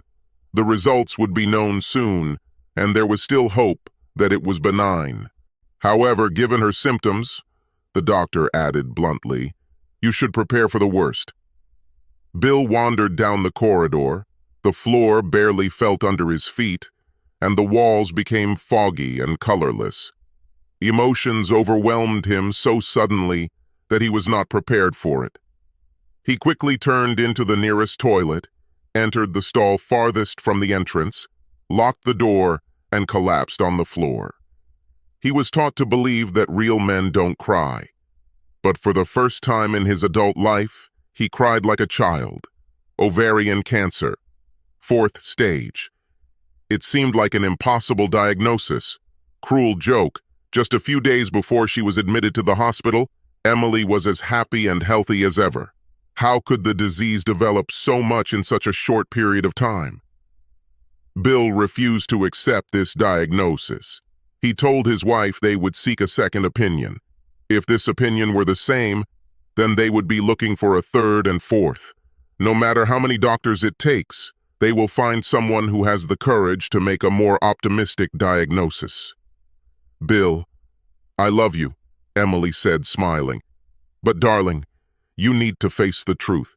This is happening, and there is nothing you or I can do to stop it. Bullshit, he said. He felt his anger bubble to the surface. Honey, I'm so sorry I'm putting you through this. He looked at her in amazement. Now she was living through this incomprehensible moment, peering into the dark depths of her own death, and her main concern was him. Over the next few months, he would continue to be amazed at this woman's strength and character. Together, they decided that she would undergo chemotherapy to prolong her life as much as possible. Bill was never a good helper and tried to avoid being around sick people whenever possible. However, with no other choice, he quickly learned and became a first-class nurse. He helped her in and out of bed, took her to the bathroom, and cleaned up the vomit from the bucket she kept by the bed. Towards the end, he learned how to clean her drainage tube and change her IVs. The end came faster than he expected. One evening they were watching TV. Emily lay in her makeshift hospital bed that Bill had set up in the living room at her request. Suddenly he felt that something had changed. He looked at her and she seemed calmer and more peaceful than usual. He hesitantly walked over to her bed and took her hand in his, being careful not to squeeze too hard. She didn't move a single muscle. Fighting back the tears welling in his eyes, he placed a couple of fingers against the main artery in her neck. There was no pulse. Months passed in a gloomy fog. At first, friends and relatives visited him often, but over time these visits became less and less frequent. His children lived out of state, but they called often to check on him. Bill was busy around the house doing things he had neglected while he was taking care of Emily. He found that as long as his mind was occupied, he could not think about her. It wasn't that he didn't want to think about her, but he found that when he did, it incapacitated him for hours. Over time, he learned to control it a little better and focus on the pleasant memories rather than the horror of her final dying weeks. During the day, it was easy to keep his mind busy with work or various projects around the house. At night, he was left alone with his thoughts. Most nights, he just cried himself to sleep. It got to the point where he dreaded going to bed and found himself going to bed later and sleeping less and less. It was during one of these sleepless nights, as he lay in bed, eyes wide open, staring at the black ceiling above his head, that his life, or at least the perception of his life, changed forever. He thought about the email Emily wrote to him years ago. It was sweet and romantic, and it filled his heart with overwhelming joy when he read it. He understood better how much he meant to his wife, and how much she loved him with all her heart. He would give anything to read those words again, he thought. Having gotten rid of the charade of trying to sleep, he got out of bed and walked into his office to turn on his laptop. He scrolled to the bottom of his inbox and confirmed his fears that he had deleted all his old emails. He slammed his fist on the table and sighed. Then a thought occurred to him, and he switched to Emily's email. She wasn't very careful about keeping her email account organized, and it drove him crazy at times because she would often delete emails that he thought she should have saved. But she wasn't computer savvy enough to know that her deleted emails weren't actually deleted until she emptied them from the trash. Sure enough, when he scrolled through the deleted items folder on her account, he found messages from several years earlier.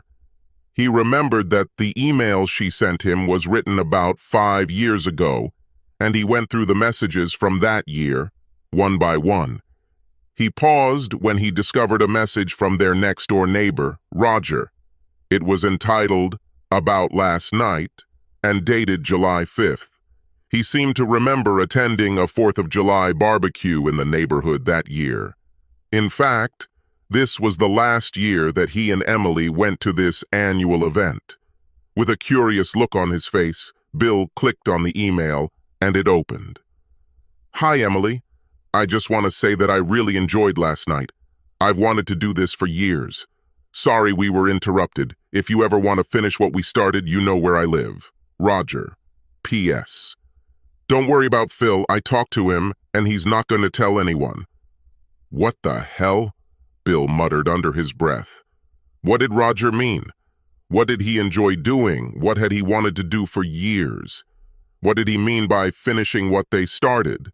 And what did Phil have to do with this? Bill had never even considered the remote possibility that Emily had ever cheated on him during any moment of their 25 years together. She was as devoted as any of their acquaintances and friends. Sure, they went through some rough patches like any married couple, but their relationship was rock solid. On the other hand, he remembered that Emily had been drinking heavily that evening. She didn't usually get drunk, but on this particular evening, one of the neighbors brought homemade wine, which Emily thought was wonderful, and she overdid it a little. When she suggested that they make different plans for Independence Day in subsequent years, he assumed that she was embarrassed for being so drunk in front of the neighbors. But perhaps there was another reason. He quickly searched for a response to this email or any other emails from Roger, but found nothing. He closed his email program, and his desktop wallpaper showed the smiling face of his beautiful wife on her 30th birthday. He stared at the photograph from a new perspective. Was it possible that she was not as loving and faithful a wife as he believed her to be? That night, a recurring nightmare began. The next morning, Bill stood at the window of his house, sipping coffee. He looked across the street at the house where Roger and Chelsea lived with their 2 children. Their house was the largest in the area, and the lawn in front of it was immaculately manicured. The black Lexus, sparkling clean as always, was parked in the driveway. Bill never liked Roger, from the very first day he moved to the area. Roger was a trial lawyer in Philadelphia, and apparently a very successful one. He was the kind of guy who pretended to be humble, but at the same time took every opportunity to let you know that he was better than you in every way. He was more handsome, fitter, made more money, took better vacations, owned a nicer house and a nicer car, and married a more beautiful woman. His wife Chelsea was a typical trophy wife. She was several years younger, with long blonde hair, huge breasts, and a fake tan. Almost everyone in the neighborhood suspected that Roger was constantly cheating on her, but she was too stupid to understand it. Their children were terribly spoiled and given everything they ever wanted. The plan was to sip coffee and wait for Roger to leave the house. Bill will show him the email and, if his suspicions are correct, knock out some of this asshole's pearly whites. However, as he took a sip of his coffee, the holes in the plan became apparent. Roger would simply deny any wrongdoing. The email was vague enough that it could be interpreted in any number of ways, and he was skilled enough with words to spin it any way he wanted. Even if he confessed and Bill knocked him out, Roger would sue him in a heartbeat, and that idiot would own his house. Bill downed the rest of his coffee just as Roger walked out of his front door, dressed in an expensive suit. He strutted over to his Lexus, got behind the wheel, and backed out of the driveway. Bill watched the car speed down the road and noticed another neighbor, Phil, standing in his yard, watering his plants. "This is an opportunity," Bill muttered under his breath. Adrenaline rushed through his veins as he quickly walked towards Phil's house. Phil turned around just as Bill reached his driveway, smiled, and waved. However, his smile disappeared when he noticed Bill's expression. "Is everything all right, Bill?" asked Phil. "No, not really," Bill answered. "I have a question for you." "Well, okay," Phil said hesitantly. "Ask. Why didn't you tell me that Roger had my wife?" All the blood drained from Phil's face, and his jaw dropped. He took a step back and nearly tripped over a hedge. "What? How? Damn, Bill!" "I didn't want to cause any problems, that's all. When did you find out about this?" "Just now," Bill said. "Oh shit," Phil said, lowering his head. "I'm sorry, Bill. Why don't you tell me what happened?" Bill asked. The rage inside him made his muscles tremble. "Look, Bill, it was a long time ago, and she's gone now. There is no need to dig." Bill took a step towards Phil.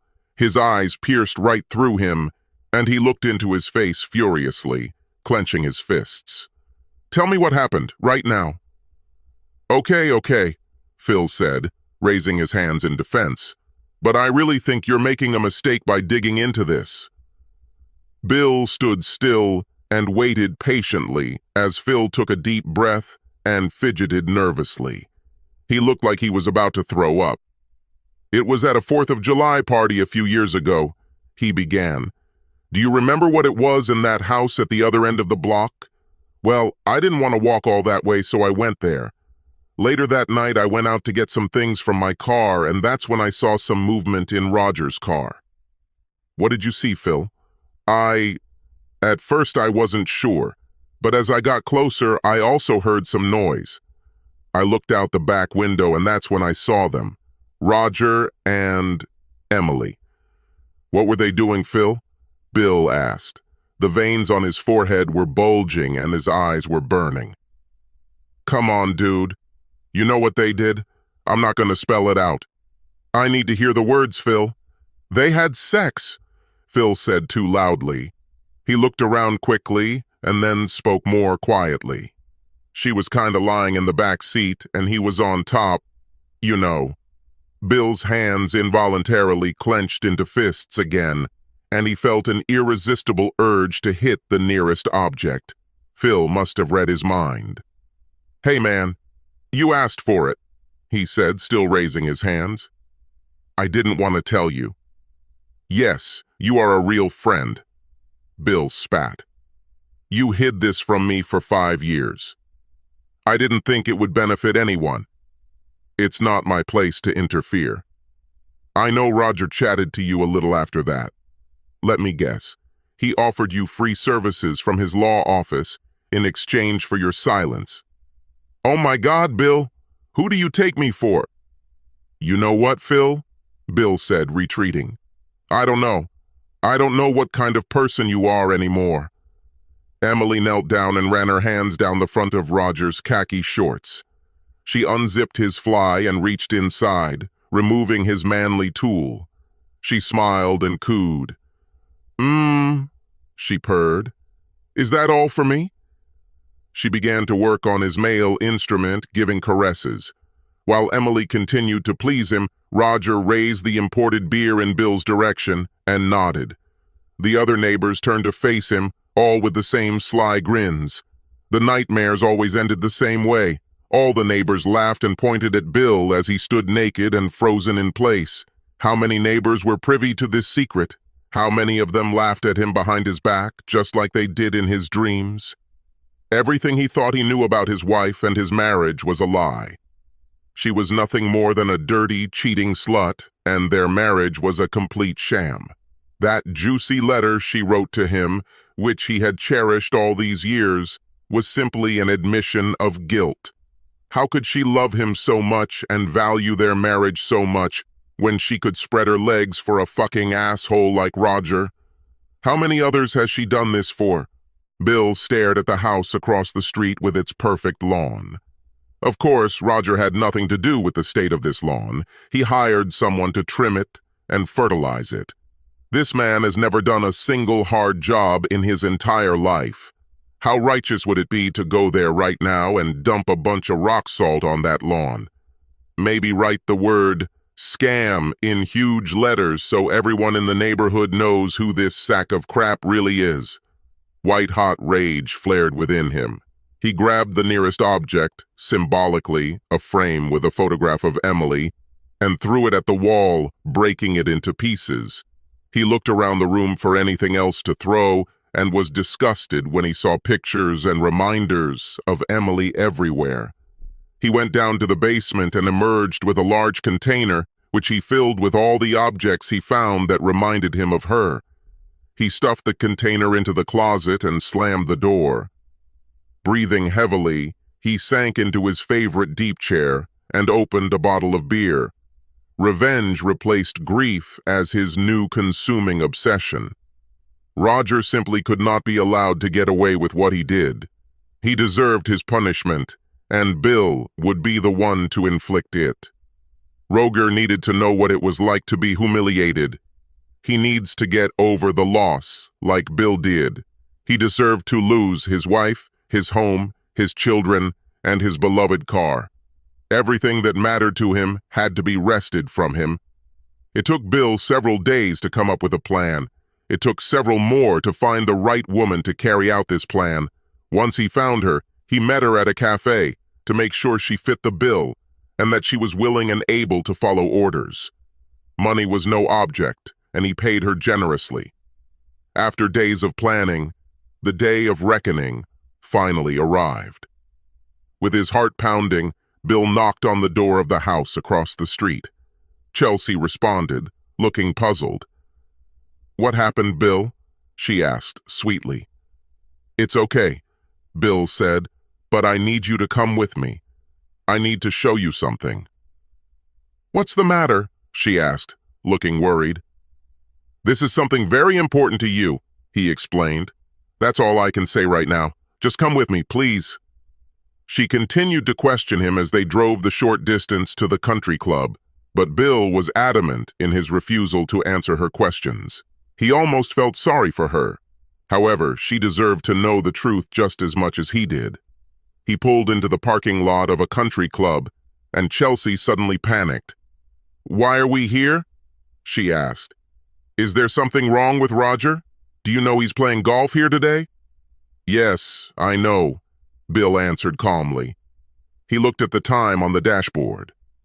"Follow me," he said, getting out of the car. He led her on foot around the country club and down a short path through a wooded area to a neighboring property. It was empty except for one lone car parked at the far end. "It looks like our Lexus," Chelsea said. "Why is it parked over there?" "Let's see," Bill said, trying his best to suppress a smile. As they approached the car, Bill slowed his pace, allowing Chelsea to walk ahead of him. He reached into his pocket and pulled out his cell phone, clicking it to switch to camera and then clicking it again to switch to video mode. What was about to happen would be so beautiful that he knew he would want to relive this moment over and over again. Chelsea approached the car cautiously. When she got close enough to see what was going on in the back seat, she gasped loudly and covered her mouth with her hands. She froze in place for a moment. She then rushed to the back door handle and forced it open. "You fucking son of a bitch!" she screamed. She leaned into the back seat and slammed her fists into Roger's torso as he raised his hands in defense. She continued screaming and punching, and then grabbed an armful of clothes from the back seat. She slammed the door with her foot. Her face was stained with leaked makeup, and her usually perfect hair was a mess. Roger appeared on the other side of the car and took a sneaky look around before ducking around the back of the car. "Give me my clothes!" he shouted to his wife. He was completely naked, and his hands covered his private parts. "Fuck you!" Chelsea shouted and ran to the front of the car, still holding her clothes. "I'm not kidding, Chelsea," he shouted. "Give me my fucking clothes!" "Fuck you!" she shouted again. He chased her around the car for 2 laps, while the scantily clad woman in the back seat quietly slipped out and ran up to Bill. Roger stopped on the passenger side of the car, and Chelsea looked over the roof at him. "Chelsea, please give me my clothes," Roger said in a calm voice, "and we can talk about this." In one swift motion, she opened the door, tossed her clothes inside, and slid behind the wheel. She locked the doors before Roger could grab the handle. She looked at her husband with mascara smeared on his cheeks, raised her middle finger in the air, and drove off, tires squealing along the road. Roger stood in the middle of the parking lot with a dumbfounded expression on his face. "Chelsea, you fucking bitch! Come back here!" he shouted in a shrill voice and jumped up and down, still covering his genitals with one hand. For the first time, Roger seemed to notice Bill. It took him a moment to realize who it was, and another moment to realize that he was being recorded. "Bill, what the hell are you doing here?" he shouted. "Turn off the damn camera. Actually, just give me the phone." He held out his hand as if he were a school teacher demanding that her students spit out the gum. "Fuck you! You're fucking crazy if you think I'm going to give you my phone," Bill laughed. "Give me that damn phone!" Roger screamed in the same shrill tone. He took a few steps towards Bill. "I'm telling you right now," Bill said, pressing a button on his phone and putting it in his pocket. "If you take another step towards me, I'll knock the hell out of you." Roger stopped dead in his tracks. He looked past Bill to the woman hiding behind him. He seemed overcome with panic and confusion, and his eyes filled with tears. "Why?" asked Roger. "You bastard know damn well why," Bill replied. "Come on, honey." He took the woman's hand and led her back to the main parking lot. Roger froze in place and stared into the distance. "Here's the other half," Bill said, handing the woman a thick envelope as they approached his car. "As agreed." "Thank you," she said. "I have to say that it was a lot easier than I thought." "You mean to seduce him?" "Yes," she said, adjusting her top. "Do not get me wrong. I've never had problems picking men." "Well, you're his type," Bill said matter-of-factly. "And how do you know this?" she asked playfully. Bill turned to her. "You are very similar to my wife." "Oh," she answered quietly. "I'm guessing you also knew that he wouldn't hesitate to have sex in his car, right?" "He's a predictable guy," Bill said with a chuckle. "He seems to have an unhealthy fetish for this car." "So, I think everything went as you expected." "Better. Much better than I ever could have expected." "Thank you." They drove in silence for some time. She smiled. "Okay, but how did you know that he would cheat on his wife?" "Another easy question," he answered. "Once a cheater, always a cheater." When Bill got home, he opened a beer and watched the video on his phone over and over again, laughing until his stomach hurt. A fluffy red cat purred at his feet. "Felix," he said, scratching the cat behind the ears, "I haven't laughed so hard in ages." If only he could share this video with the world, he thought. He took another sip of his beer and nearly choked on it in realization. "Felix," he said with a big smile, "we're not done making that asshole pay for what he did." He ran up the stairs and headed straight to his office. He turned on the laptop and connected his phone. He created a YouTube account, and within minutes, his video was uploaded for everyone to see. He laughed uncontrollably as he captioned it with the headline, "Wife catch husband cheating, fun guaranteed." Incredibly, the video went viral within a week, receiving more than 400,000 views. A week later, views exceeded 2 million. Bill's Facebook friends shared the video, unaware that Bill was the one who uploaded it. When a popular television show aired it, the video went mega viral, exceeding over 100 million views. News vans began appearing across the street from Bill's house. Reporters showed up at Bill's door, asking about the whereabouts of his neighbors.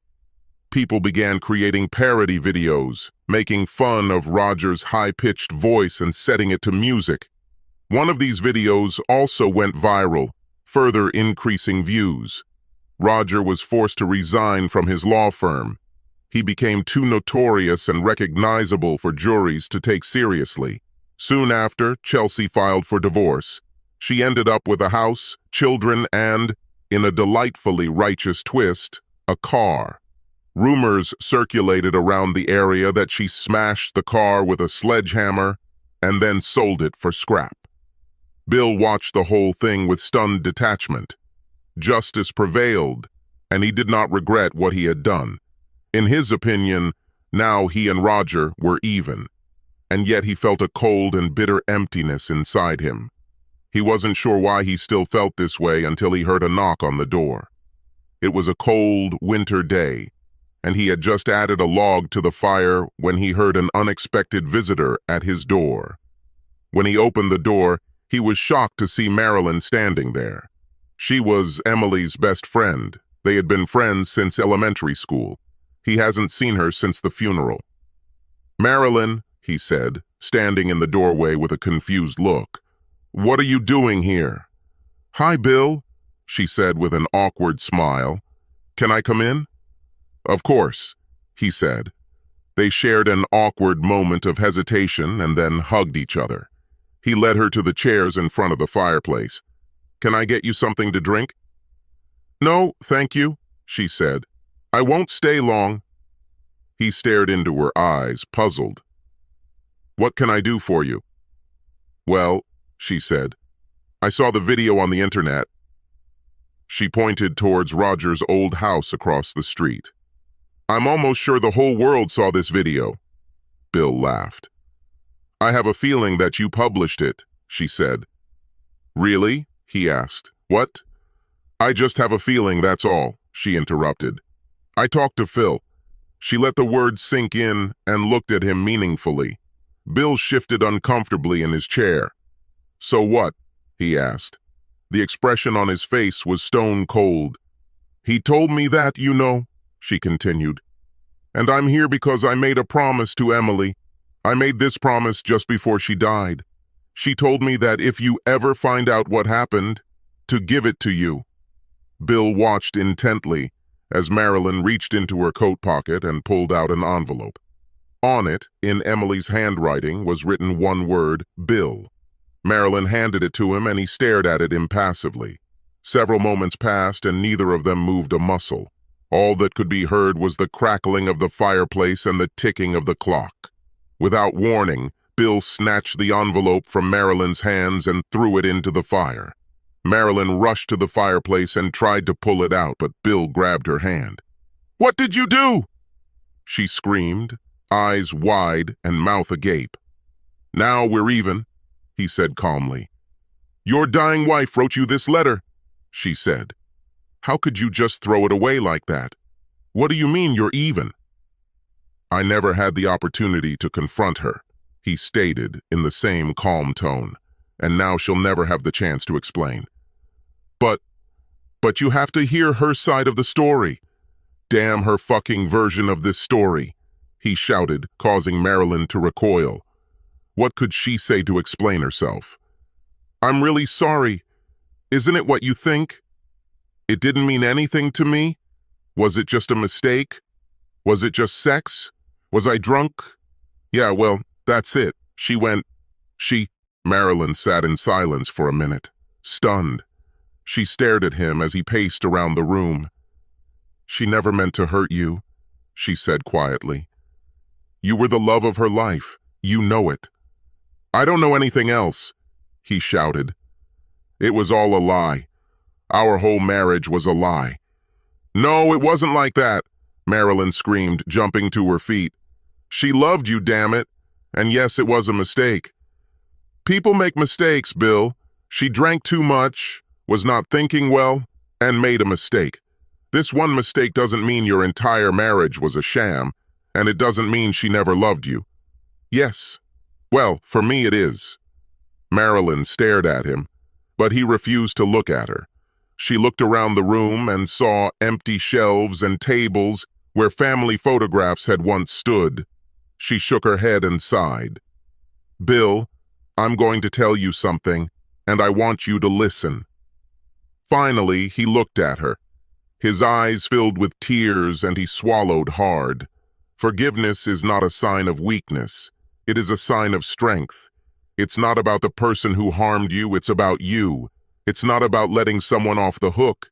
It's about allowing yourself the freedom to put your past behind you and move on with your life. He stood silent and motionless. She quietly walked up to him and hugged him, holding him tightly to her. She then headed to the door and left.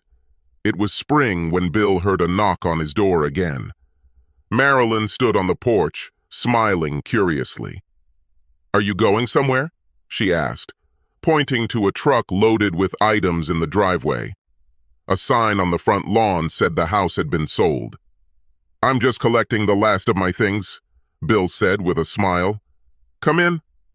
"Looks like I caught you just in time," she remarked, pointing to the almost empty house.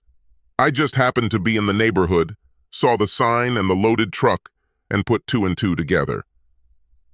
"You should have been a detective," he teased. She responded with a smile. "I'm loading things up and these are the latest." "Do you need any help?" she suggested. "No, but thank you. I think I can handle this." "So, where are you going?" "Florida," he said. "It's time to get away from the cold. There is a pensioners' commune where the ratio of women to men is almost 2-to-1. I like these odds." He gave her a devilish grin. She looked around the room and stopped when she noticed a photograph on the end table. It showed Bill and Emily smiling happily and looking healthy and young. "Well, I'm glad to see you've moved on," she said with a smile. "I'm happy for you." "Thank you, Marilyn. I decided to follow the advice of my good old